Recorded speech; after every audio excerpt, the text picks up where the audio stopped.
Caffeine and Coils, and I'm Deanna. And I'm Jenny.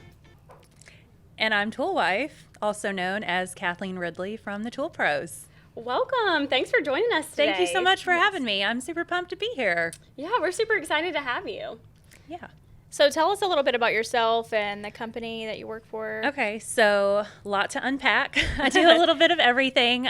First and foremost, we have an HVAC and plumbing company here in Atlanta, Georgia, and my father-in-law started it. We've been in business for 30 years, and 10 years ago, we moved up and opened the HVAC portion of the business. And then also, my primary job is running our social media marketing company, and my persona is Tool Wife. We have the Tool Pros brand. We work with a lot of great partners, but my favorite thing to talk about is Miracle Mechanical. I do all the logistics and scheduling where we go in and we basically help homeowners that are facing hardship, and we do major HVAC and plumbing repairs for free. What a cool way to help the community and still be in this business. That's awesome. Yeah, that's great. It's been one of the most rewarding things ever. We've had the Tool Pros brand for a few years, and it's really snowballed and grown. Actually, Brent started it as a podcast, and so it's kind of grown from there and turned into a whole new monster of its own. But you know, he looked at me one day and was like, we have all these great contacts, but let's do something that matters. And we started back in 2021, and it's just been amazing. We've done 8 projects. We've got 3 in the pipeline this year. And it's just, those are the best days. You can't even put into words the gratitude and the energy you feel on the job site when you're helping these families and really making life-changing repairs for people that otherwise wouldn't be able to do it. That's amazing. Yeah, that's awesome. All right, so what would you say is the biggest challenge about being a woman business owner and helping your husband in the business? So it's kind of twofold. You know, working with your spouse is challenging, and separating the business and our personal life, which, I mean, is so deeply intertwined. That's extremely hard to do. Our kids can tell you. They're always like, Mom, stop talking about work. Dad, all you do is talk about work. So that's hard to dissect it a little bit. And then also being a woman in the trade industry, personally, I've been very fortunate. Everyone's been very welcoming. I haven't received any pushback. I mean, all the guys around me are always incredibly supportive and, you know, helpful and helping me learn. And it's just been, I don't know, it's been really cool. Every day is something new, right? I mean, every challenge is a learning experience. And so it's been really fun. It's been amazing. And like I said, it's always interesting. Do you guys have any female technicians on staff? We do not, but I definitely would like to change that in the future. If we could find a great female technician, we're definitely open to it. But really, any great technician at the moment, we would be open to, because it is a struggle to hire right now. It is so hard to find good employees. How do you say that what are the key steps in balancing being the wife of, you know, the business owner and bringing work home? Like, do you guys have like a set time where you are like, okay, we're not going to talk about it after 7:00 tonight? Like, how do you manage that? Because I know we have, in this field, there's a lot of husband and wife owners, and, you know, sometimes that works out so well, but I know that, you know, even just being married can be difficult. I don't know how to manage. I'd love to give some advice. Yeah, so that's actually a very frequently asked question that Brent and I get a lot. And really, my honest answer is there's no such thing as balance. I have people ask me all the time, you know, how do you balance work and life and parenting and all those things?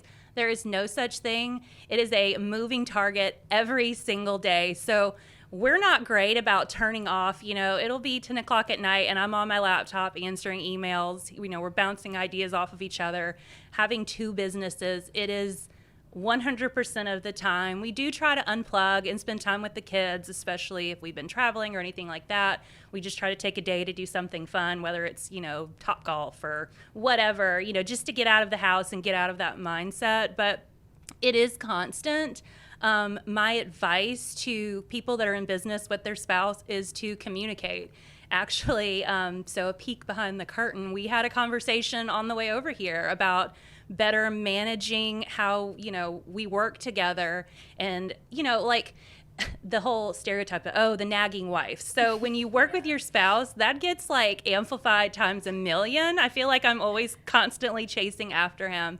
And so I'm like, hey, I don't want to be that person. What can we do to put better systems in place so that I'm not constantly chasing you, so that everything's getting done efficiently and I'm not having to be that, nagging wife. So it's just about communication and talking. But like I said, there's no such thing as balance. Every day is different, and we spend a lot of family time at our office. You have to be creative and just kind of go with the flow. I think we get expectations and we get caught up in, oh, well, these people do that really great or they do this really well. But do what works for you and what works for your family. And as long as everybody is healthy and happy at the end of the day, that's all that matters. That's really good advice. I think. Yeah. Yeah, go ahead. That's such an honest and real answer, because I feel like so many people would just say something like, you have to have a balance. And it's just too difficult to have a balance. I mean, you're going to have to just take it as it comes and juggle the life and family aspect of it along with your work and vice versa. Yeah, I think juggling, for me, especially juggling a full-time career and motherhood is hard. Like, I can't really imagine juggling a business ownership and, motherhood and all the things that you guys are doing right now. That's impressive. Yeah, I appreciate that. And it is. It's, everybody's like, oh, y'all make it look easy, but it is so hard. And there are days when you feel on top of the world. You're like, I am killing this. I'm crushing it. You feel productive. You pick the kids up from school. Dinner's going good. You get the house cleaned. Everybody's in bed by 9. And other days it's like, okay, I'm in just survival mode and we're just going to get takeout and I don't care. Just eat something, whether it's drive-through or whatever. We're not being healthy today. We're just trying to get by and live and get through the end of the day. But yeah, like I said, you can't compare to others. Some people maybe do have that time where they shut off and they're just able to unplug. That's just never been who we are, and we're constantly going, but it works for our family. And, like I said, as long as everybody's happy and good, that's all that matters to me. I like it. So for any females that are up and coming in this industry, what advice would you give them? Like what would be like your wholesome advice about trying to navigate this industry that's predominantly male?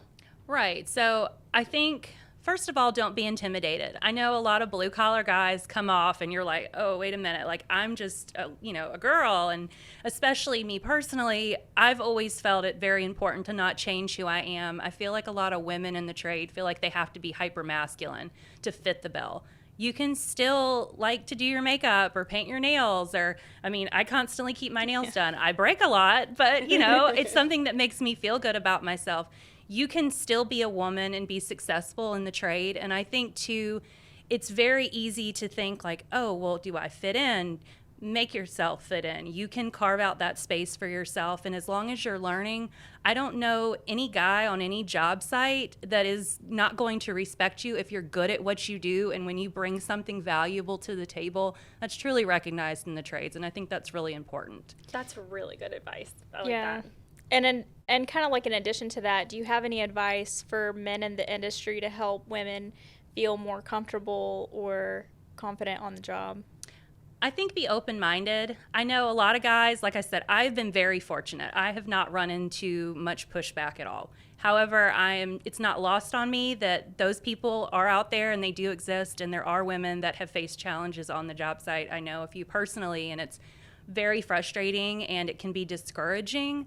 But I think for guys, number one, be open-minded, but also two, take the time to get to know this person. It's just because she's a woman doesn't mean she's not, able to do the job. She's not capable. I know a lot of the guys in my life, and this is something that's not challenging, but it can be frustrating at times. Like, I work a lot with my husband and my father-in-law, and they are very much gentlemen, especially with our crew, because they look at me as, oh, you're the boss's wife, so I don't want you to pick that up, or that's heavy, or let me do that. Or my father-in-law is really the worst. He goes into dad mode all the time. He's like, don't pick that up, or don't do that. And I'm like, I got it. But just, let your coworker do their job. Set them up for success, number one. I feel like if you're going onto a job site and you have a female coworker, don't try to sabotage her. Let her do her job. And I think most of the time they get to know each other and realize that they do know what they're doing.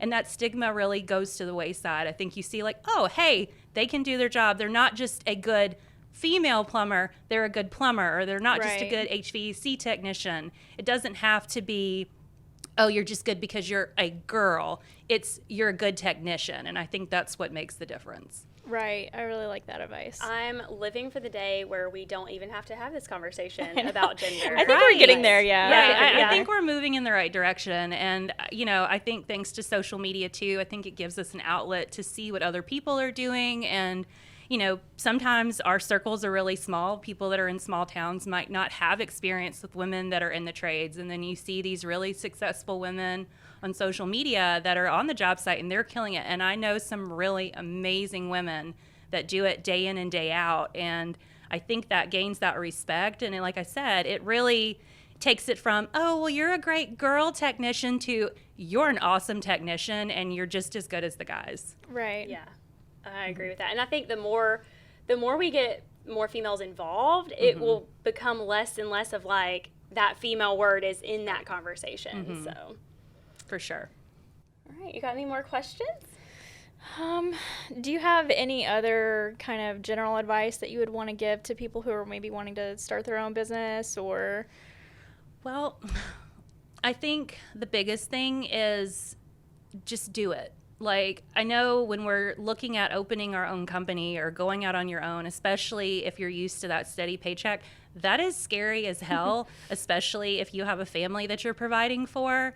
But you really just have to jump in feet first and get ready to work your butt off. I know some people may have the preconceived notion like, oh, I'm going to be my own boss so I can make my own hours and I can work less. That is not farther from the truth than it can be.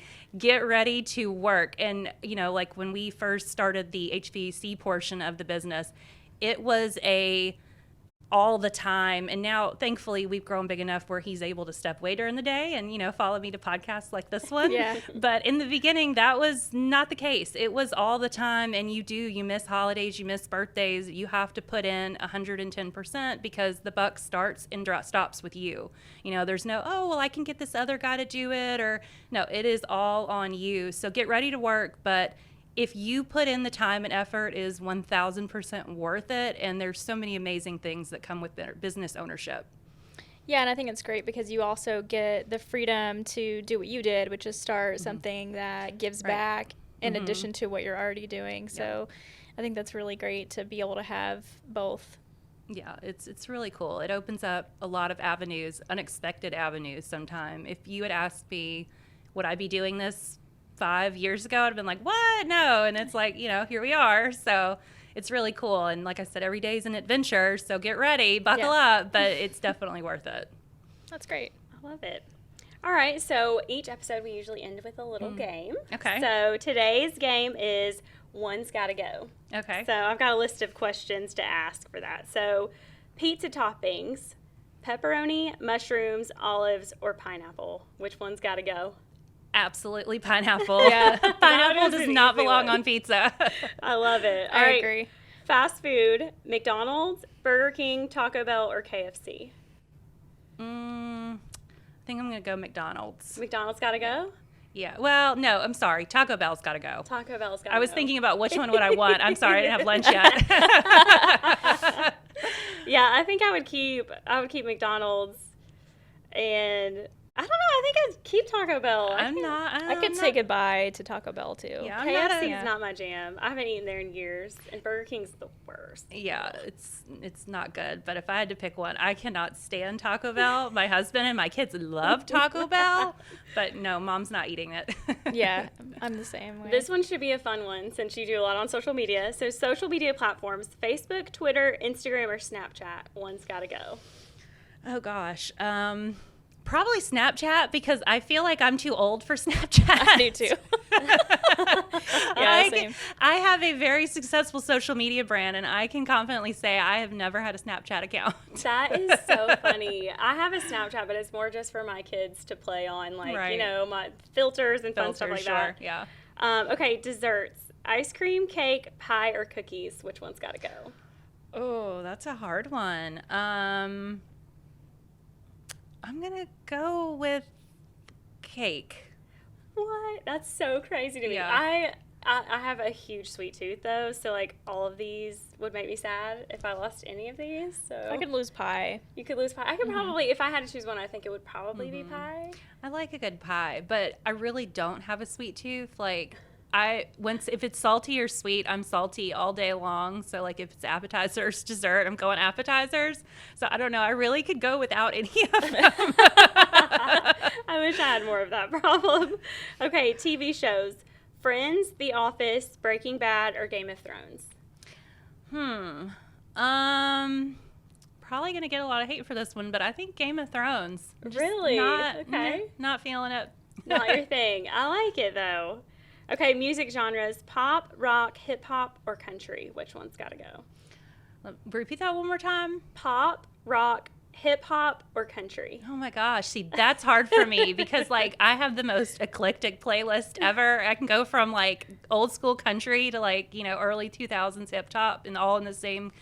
I don't know. I guess maybe pop. Pop, okay. Yeah, I think so. What about you? I think I listen to country the least, but I don't dislike it, so I could probably live without Yeah. country. Yeah. No, I'm a country music girl, so I don't know.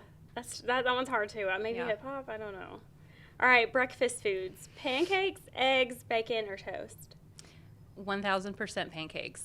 I cannot stand pancakes, waffles, What? nothing. I don't like anything sweet in the morning at all. Okay, I can understand that. I have a hard time with sweets in the morning too. Mm-hmm. But I don't know, pancakes, like brunch for pancakes, yes, like count me in. All right, movie snacks: popcorn, nachos, candy, or soda. Candy, 1000%. Candy can Yeah, go. yeah. Oh, well, you said you don't like sweets, so that makes sense. I love a good movie popcorn. Like we went to the movies this past Saturday, and I was craving it all day, thinking like, oh my god, I love movie theater popcorn. Yeah. That's funny. It is good. What about you? Anything? I think I could live with nachos. I like nachos, but not like movie theater nachos. I feel Right, like that you know? fake cheese just Yeah. doesn't. Yeah, it's not good. So I would lose the nachos. Fun story: when I was pregnant with our oldest, I would crave that artificial cheese that comes with the nachos. Like now, I don't really love it so much, but when I was, it was like the best thing ever. That's funny that you say that because I craved Taco Bell That's so my funny. entire pregnancy with Jensen. And there was like not that long after I was pregnant with him, there was a lady who did her maternity shoot at a Taco Bell. And I was like, Oh, that's so I should've done funny. that. I That's should've great. done That is hilarious. I love that. All right, last one: sports, basketball, football, soccer, or baseball. Probably Which- soccer. Soccer could go. Yeah, okay. soccer can go. Yeah, I feel like that's probably me too. What about you? You watch sports? Yeah, I'm not a sports person. So you're like- they could all go, You're but like, she's like, I don't need any of those. I love it. All right, that's all I have for today. All right. No, this Thank is- you so much for joining us. Yeah, no, absolutely. Thank you for having me. I was really excited to be here. yeah, it was really great having you. Thank you. Thank you. And don't forget to rate, review, and subscribe.